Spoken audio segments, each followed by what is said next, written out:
Imagine finally finding peace after cutting someone out of your life, finally tasting freedom, and then feeling a tug at your heart, a message that makes you question everything. That's no accident. Narcissists have a secret. They know exactly how to pull your attention after no contact. They study your vulnerabilities, manipulate timing, weaponize memories, and mirror your dreams, all to reclaim the control they've lost. But here's the truth. Their return is never about love. It's about possession.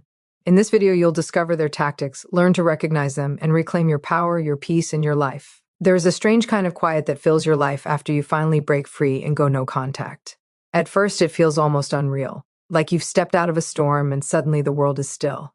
You can breathe again, you can think again, you begin to remember who you were before the chaos, before the emotional whiplash, before the constant second-guessing of your own worth. That silence is not just the absence of noise, it is the presence of peace. And for a moment, maybe for the first time in a very long time, you feel something like freedom blooming inside your chest. But that freedom doesn't go unnoticed. Narcissists have an uncanny, almost predatory sense for when the power they once held over someone is slipping. It's as if your quiet becomes their alarm. They don't need to see you or hear from you to pick up on it. They can feel it. The same way they could sense when you were becoming stronger in the relationship, they can sense it now, and that terrifies them. Because your silence isn't just silence to them. It is rebellion. It is rejection. It is a declaration that their spell is breaking. And so in that quiet, something begins to shift. On your side, you're rebuilding. You're rediscovering small joys. You're getting used to waking up without a knot in your stomach. Learning that peace is not a luxury, it's a right. But on their side, the silence roars. Narcissists are addicted to attention the way a drowning person is desperate for air. When you go no contact, it feels like suffocation to them. Your stillness becomes their panic. Your distance becomes their warning sign. They begin to realize that they are losing the grip they once held so tightly, a grip they believed would last forever. And that is the moment they start planning their return. That is when they begin to search for the perfect way to break the silence, to interrupt your healing, to pull you back into their orbit. Because for them, your peace is proof of their fading power. And losing control over someone they once manipulated so easily is something they cannot tolerate. So the moment you begin to taste freedom, they begin to plot how to take it back. And that quiet space you worked so hard to create becomes the battlefield they desperately want to invade again. And that's exactly where the second truth reveals itself, not in the noise they make, but in the method behind it. Because when a narcissist senses that silence, senses that freedom rising in you like a sunrise, they do not come back with love. They come back with strategy. Their weapon has never been affection. It has always been psychological hooks. And these hooks were planted long before you ever walked away. Everything they did, the sudden affection, the grand gestures, the intense conversations that felt like destiny, all of it was designed to create emotional pressure points inside you. You might not have noticed it at the time because it felt like connection. It felt like intimacy. It felt like someone finally seeing you. But narcissists don't bond with you, they bind you. They weave threads made of your empathy, your loyalty, your hope, and then tuck them inside your heart so deeply that later all they need to do is tug one string to make you feel them again. So when the quiet stretches and your healing begins, they don't return because they miss your smile or your presence or your soul. They return because they remember exactly which buttons to press. They know the emotional shortcuts that lead straight back to your attention. They know the soft spots you trusted them with, and they use them not out of longing but out of need, the need to reestablish control. It's almost chilling how calculated it is. They don't ask, "How are you?" They ask, "What will pull them back?" They don't wonder if you're happy. They wonder if you've forgotten how much influence they once had. They don't think in terms of love. They think in terms of leverage. The truth is, narcissists don't lose interest in people. They lose access. And when no contact takes that access away, they reach for the tools they left inside you. And you can feel it when they do. That sudden message that stirs old emotions. That unexpected comment that hits a memory you thought had healed. That carefully chosen phrase that sounds like understanding but carries a hidden intent. None of it is accidental. It's the psychological architecture they built while you were trying to love them. This is why their return feels so familiar yet so unsettling, because they're not reaching for your heart, they're pulling on the strings they placed there. The moment you recognize that, something powerful happens. You begin to see the difference between love and manipulation, between attention and control, between someone who values you and someone who simply wants to own the spotlight of your emotional world again. And once you understand that their return is a strategy, not a sentiment, you begin to notice the next layer of their tactic, the one that feels the most personal, the most intimate, and sometimes the hardest to recognize for what it truly is. Because when those psychological hooks don't work fast enough, when your silence lingers and their grip loosens, they reach for the most powerful tool they have ever used on you, your emotional memories. That is their secret. Not magic, not intuition, memory. Your memory. And not just any memory, but the ones you told them about on the nights you felt safe, the ones you revealed when you believed you were being heard, understood, cherished. Moments you shared with honesty, not knowing that one day they would treat that honesty like a coded map back into your life. So they resurface with something familiar. A song you once said explained your childhood. A picture from a place you dreamed of visiting. A phrase you used to repeat in moments of vulnerability. They send a message that lands not in your inbox, but in the softest corner of your heart. It feels like connection, but it's calculation. It feels like nostalgia, but it's navigation. They are steering you back toward an old emotional landscape, one they carefully studied and documented. And it works because memories are not just thoughts. They are sensations. They live in the body. They carry the scent of old hope, the warmth of once believing, the echo of moments that made you feel seen. And narcissists understand this better than most people would ever imagine. They know how memory can make the past feel closer than the truth. They know how a single familiar word can blur the pain with longing. They know how to make you question the very progress you fought for. What makes it so effective is how gentle it can seem. They don't storm back in. They slip in softly through a memory you once considered beautiful. They don't push, they remind. They don't demand, they evoke. And suddenly you're not battling them, you're battling your own heart. But here's the part they never expect. Once you see this tactic for what it is, once you recognize that they are not reaching out because the memory matters to them, but because it mattered too, something inside you strengthens. You start to reclaim your memories from their hands. You begin to realize that just because someone knows your emotional history doesn't mean they deserve a place in your emotional future. And in that moment of clarity, the memories stop being chains and start becoming lessons. And the moment those memories turn from chains into lessons, you start to see the truth that was hiding beneath them all along, that none of this is accidental, none of it is spontaneous. Narcissists don't just stumble upon the perfect moment or the perfect message. They don't just happen to remember the exact thing that will stir your heart. They know because they were studying you the entire time. Not studying to understand you, but studying to use you. Everything you shared, every fear whispered in trust, every dream spoken with hope, every insecurity revealed in vulnerability, they tucked it away like an arsonist memorizing the layout of a house. They were mapping you. Every emotional detail, every hesitation, every secret you confided, they stored it like ammunition for a day when they might need it. And that day always comes when you choose yourself and walk away. This is why their attempts to return feel eerily precise. They strike the exact spot inside you that still feels tender. They choose the timing that aligns with a wound they know you're still healing. It's as if they have a blueprint of your emotional architecture, and they know exactly where the weak beams are, because you trusted them enough to show them. You thought you were sharing your soul with someone who cared. In reality, you were handing your vulnerability to someone who took notes. The hardest part is realizing how intentional it was. How they watched the way you reacted to certain words, how your eyes softened at certain promises, how your voice cracked when you talked about childhood or disappointments, or the moments you wished someone had stayed. They studied those reactions not with empathy, but with calculation. Because to a narcissist, knowledge of your heart is power over your heart. And when they feel that power slipping, they reach back into the vault of everything you once shared. Not because they cherish it, but because they can weaponize it. They know which memory will disarm you, which apology will confuse you, which fabricated vulnerability will make you pause long enough for them to slip inside the cracks again.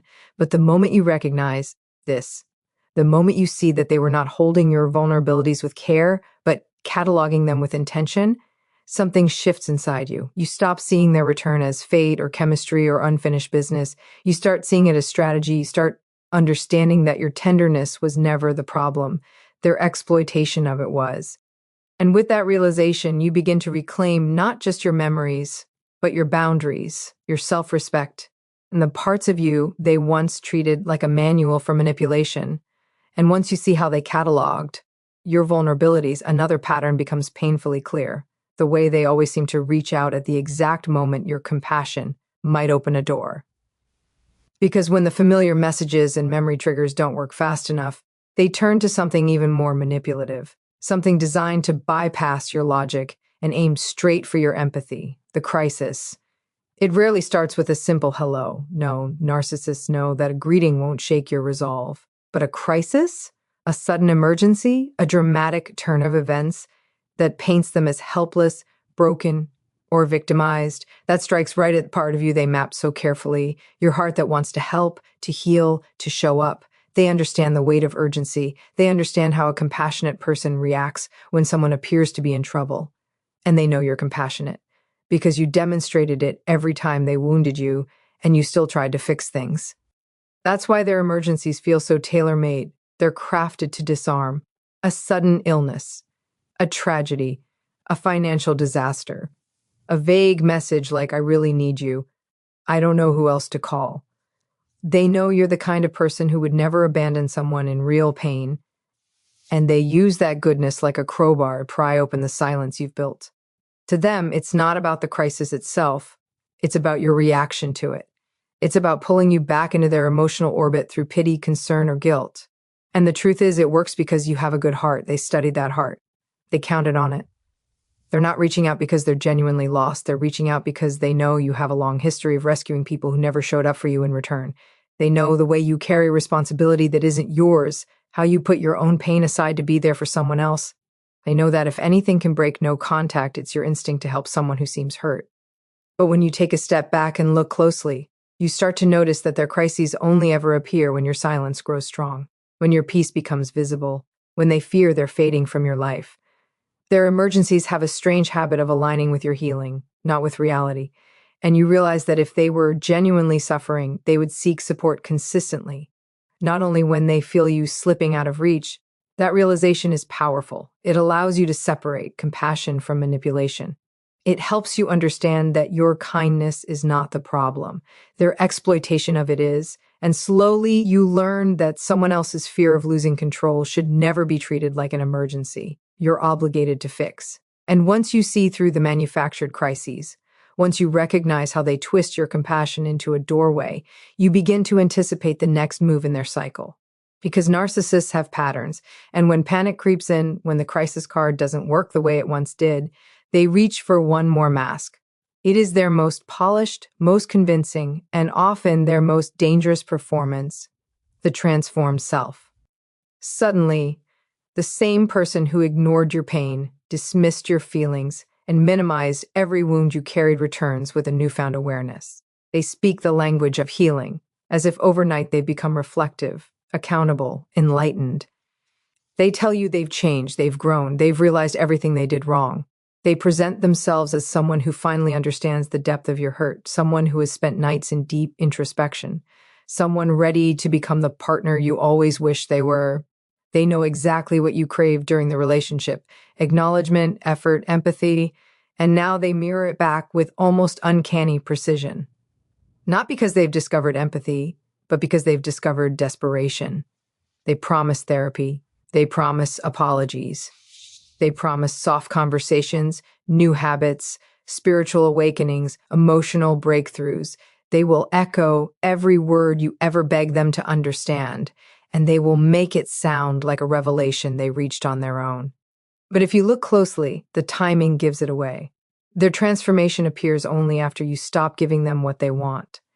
Their growth begins only when your absence becomes undeniable. Their enlightenment arrives only when their control is threatened. True change takes time, humility, and consistency. Their version takes a script. They wear this new persona with the same theatrical conviction as the crisis because they know exactly how powerful hope can be for someone who once loved them deeply. They know how tempting it is to believe that maybe, finally, they've become the person you always saw the potential for them to be. They know how hope can blur the memory of pain and how longing can soften the reality of who they truly are. But the illusion always cracks if you wait long enough. The rehearsed apologies begin to feel hollow. The promises feel overly polished. Their growth collapses the moment you set a boundary, the moment you ask for consistency, the moment they realize the performance alone won't bring you back. And once the mask slips, even for a second, you understand the truth. They aren't becoming better, they're becoming more convincing. And that realization becomes another layer of your strength, because you start to see that genuine transformation isn't loud, dramatic, or urgent. It doesn't come in grand speeches or sudden declarations. Real change is quiet, steady, and self-motivated, and a narcissist's performance is none of those things. It's simply the next mask they wear in an attempt to reclaim the power they felt slipping through their fingers. And when that polished mask of transformation begins to lose its shine, when you no longer melt at rehearsed apologies or bend to their sudden enlightenment, they reach for something far subtler, something almost invisible unless you know what to look for. They don't change the tactic this time, they change the timing. Because if narcissists understand anything, it's the power of a moment. They know their words sound sweeter when your world feels heavy. They know their messages feel warmer when loneliness drifts in. They know their presence feels safer when life has just shaken you. Timing is their silent weapon. They wait, they watch, they linger in the shadows of your life like a storm that's memorized the cracks in your foundation. And when they sense you're vulnerable, not because of them, but because of life, they strike. They reach out on your birthday, on holidays, on days you've posted something joyful or heartbreaking, on nights when your heart might be tired or your mind might be restless. It's not coincidence, it's calculation. They may not physically be in your life, but they're still tracking the rhythm of your emotions. The moment you seem to be moving forward, they suddenly just wanted to check on you. When you're glowing, they appear with nostalgia. When you're hurting, they appear with sympathy. They pick moments when you're most likely to feel something, anything, that opens a crack in the door. And that's the part that can feel so disorienting, because on the surface, it looks like intuition. It looks like care. It looks like connection. You might even think, how did they know? But deep down, you realize they're not sensing your heart. They're stalking your patterns. They're reading your silence, watching your life from a distance, and waiting for the moment when your guard is naturally lower. And this is where their fake transformation and perfect timing intertwine. Because they'll never deliver their performance when you're at your strongest. They deliver it when you're human, when you're real, when you're tired at the end of a long day or tender from an old memory. They show up when you're most likely to doubt yourself, not because they care about your pain, but because your pain has always been their opportunity. But once you recognize this timing for what it is, something shifts inside you again. You stop feeling flattered by their sudden messages. You stop mistaking coincidence for connection. You stop confusing timing with fate. You begin to see that anyone who only shows up when you are vulnerable isn't looking for a place in your heart. They're looking for a place in your defenses. And the moment that truth clicks, their perfectly timed interruptions lose their power. Because now you understand that no one who truly loves you waits for the weakest part of your day to come knocking. They don't synchronize their presence with your pain. They don't time their affection around your loneliness. Only manipulators do that. Only those who fear losing power rely on perfect timing. And once that becomes clear, their clock starts to run out. And when their timing no longer rattles you, when you stop jumping at every message that arrives in life's softer moments, they reach for something even deeper, something they know can bypass logic and land straight in the center of your heart. This is the part of their cycle that feels the most intoxicating, the most hopeful, and therefore the most dangerous. Because narcissists know that if they can't hook you with urgency or pity or the illusion of change, they can always try to lure you with the thing that once made you fall for them in the first place, the dream, They don't just reappear with nostalgia or apologies. They reappear mirroring your dreams back to you with uncanny precision. Suddenly they want the future you always begged for. Suddenly they crave the stability you once prayed they could offer. Suddenly they speak the same language of goals, values, love, purpose, or growth that you carried in your heart long before you ever met them. They shapeshift into the partner you imagined during your most hopeful moments. It doesn't matter what you wanted: marriage, healing, adventure, family, travel, business, spirituality. They will mirror it. They will align themselves with every possibility you once believed you could have with them. They know how powerful it is when someone seems to finally understand your vision for life. They know how much the human heart responds to the feeling of being deeply seen, deeply matched, deeply aligned. For a moment, it can feel like destiny stepping back into your life. But here's the truth. Narcissists don't share your dreams. They study them. Not to build them with you, but to use them on you. Their sudden alignment with your future isn't commitment, it's bait. It's their most seductive mask because it gives you the illusion of partnership while costing them nothing.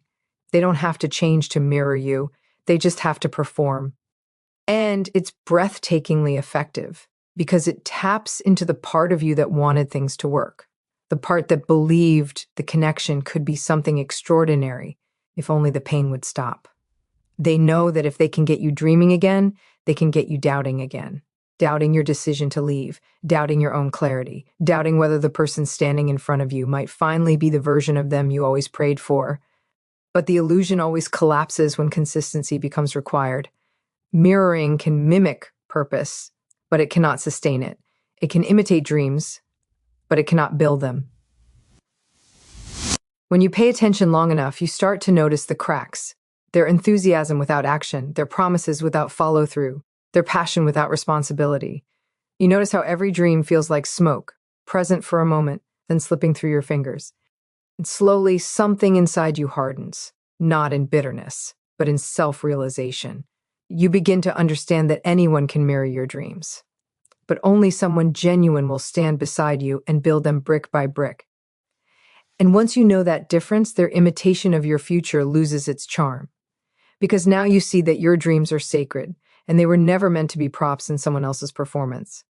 And once their imitation of your dreams begins to dissolve, once you see the hollowness behind their borrowed ambitions, you start to recognize a truth that is both painful and liberating. They never wanted to build a future with you. They wanted to own your present. Every tactic, every performance, every perfectly timed message and mirrored desire was never about love, but about possession. Because to a narcissist, people aren't partners, they are resources. They aren't companions, they are supply. This is the ninth truth, the one that snaps everything into focus. Their goal has never been reconnection. It has always been repossession. When they reach out after no contact, they're not driven by longing for you, they're driven by the loss of their hold on you. They don't come back because they see your worth, they come back because they feel their power fading. It's not your heart they miss, it's your reaction. It's your energy, it's your attention. Narcissists feed off the emotional responses of others. Love, anger, confusion, pain, admiration. It doesn't matter what flavor, as long as they can taste it. That's why they don't try to earn you back, they try to reclaim you. They attempt to slide back into your life, not like someone hoping for a second chance, but like someone returning to something they believe still belongs to them. Their messages carry entitlement disguised as vulnerability. Their apologies carry manipulation disguised as accountability. Their promises carry ownership disguised as transformation. And deep inside, there's a part of them that truly believes you cannot move on without them, because they cannot imagine a world where they don't matter. When you cut contact, you challenge a belief that sits at the core of their identity. Your silence says, "You are not my universe anymore." And to a narcissist, that is intolerable. This is why they try so desperately to pull you back. Not because they want to love you better, but because they want the version of themselves they felt when you needed them, feared them, adored them, or tried tirelessly to heal them. You were their mirror, reflecting back a sense of importance they could never sustain on their own. Losing that mirror feels like losing themselves. But the more you understand this, the more their actions make sense. The charm wasn't affection, it was bait. The timing wasn't intuition, it was calculation. The dream sharing wasn't love, it was leverage. And the return after no contact isn't a reunion, It's a retrieval. Yet as painful as that truth is, it also becomes the doorway to your power. Because when you finally recognize that their pursuit isn't about who you are, but what you provide, something inside you awakens. You begin to see that their desire to reclaim you is the clearest proof that you were never safe in their hands. And from that clarity grows a strength that makes the final keynote not just possible, but inevitable. And it is in that clarity, when you finally see their pursuit for what it truly is, that the 10th and most powerful truth emerges. Your freedom is your power. All the tactics, all the timing, all the mirrored dreams and crises, all the manipulations and attempts at repossession, they fail the moment you stop responding. The moment you claim your peace, your boundaries, your life, the game ends. Because no one can control a heart that has chosen itself over the illusions of someone else. The true power of no contact is not simply the silence. It is the reclaiming of your life, your energy, and your choices. Every message you don't answer, every door you don't reopen, every reaction you withhold is a declaration you are no longer a participant in someone else's script. You are no longer a player in a performance designed to pull you back into pain. You are the author of your own story, and no one else gets to write the chapters of your healing, your growth, or your joy. And here is the most beautiful part. The freedom you create is not just absence from them, it is presence for yourself. It is the life you were meant to live, the relationships that honor your worth, the opportunities that align with your dreams without manipulation.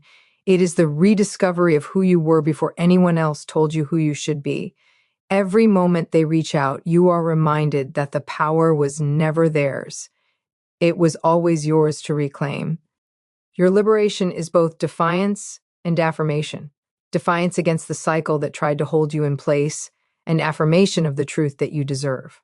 Integrity, respect, and love, that is reciprocal. Their attempts to pull you back are not a measure of your attachment to them.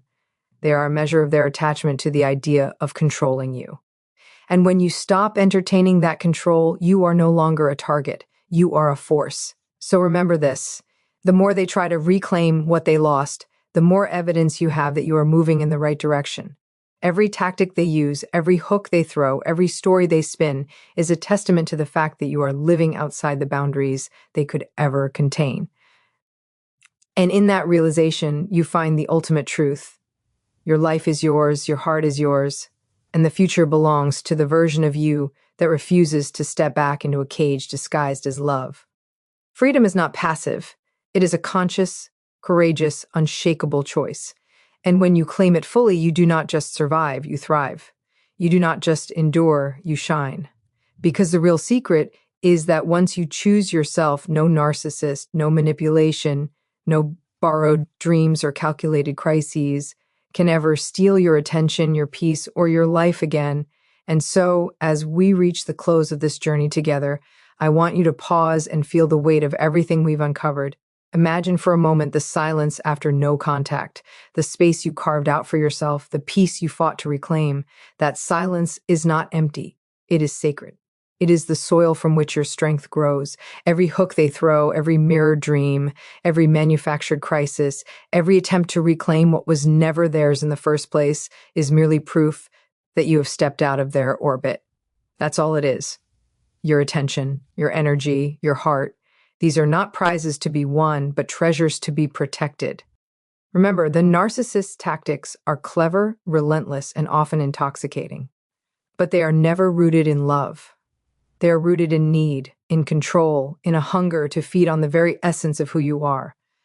They study you, they catalog your vulnerabilities, they watch your patterns, and they time their return to coincide with your moments of softness. But here's the truth. None of that matters the moment you stand firm in your clarity. The strategies they deploy, the emotional memory, the crises, the masks, the mirrored dreams, lose their power the second you refuse to give them life. You are not obligated to answer, to forgive, to hope, or to re-engage. Your freedom is your shield. And let me tell you something crucial. This is not a story about bitterness or revenge. This is a story about awakening. It is about seeing clearly, choosing wisely, and walking boldly into the life you were always meant to live. You are reclaiming not just your attention, but your self-respect, your joy, your purpose, and the infinite possibilities that exist beyond the manipulation. Every time they try to pull you back, you are given the opportunity to remind yourself how far you've come. Every attempt to re-enter your life is a mirror reflecting your strength back to you.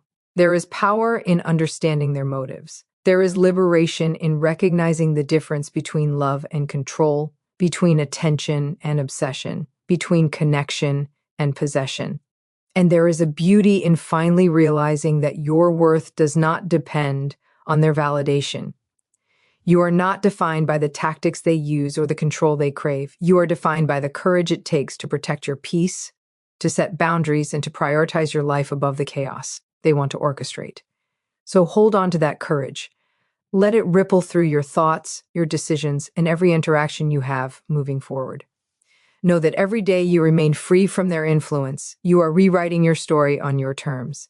Know that the silence you created after no contact is not a void. It is a sanctuary, a fortress, a declaration that your life, your heart, and your energy are sacred. And most importantly, know that this freedom is permanent the moment you decide it is. Let this be your reminder. You are not a prize to be won, a project to be fixed, or a target to be manipulated. You are a force of life, clarity, and unshakable value. The more they try, the stronger you become. The more they reach, the clearer you see. And the more you choose yourself, the more undeniable your power becomes. This is your story. This is your life. And no one, no matter how cunning, can ever take that away from you. Stand in that truth. Live in that freedom. Shine in that clarity. And let every last attempt to pull you back remind you that you are unstoppable, untouchable, and entirely magnificently yours.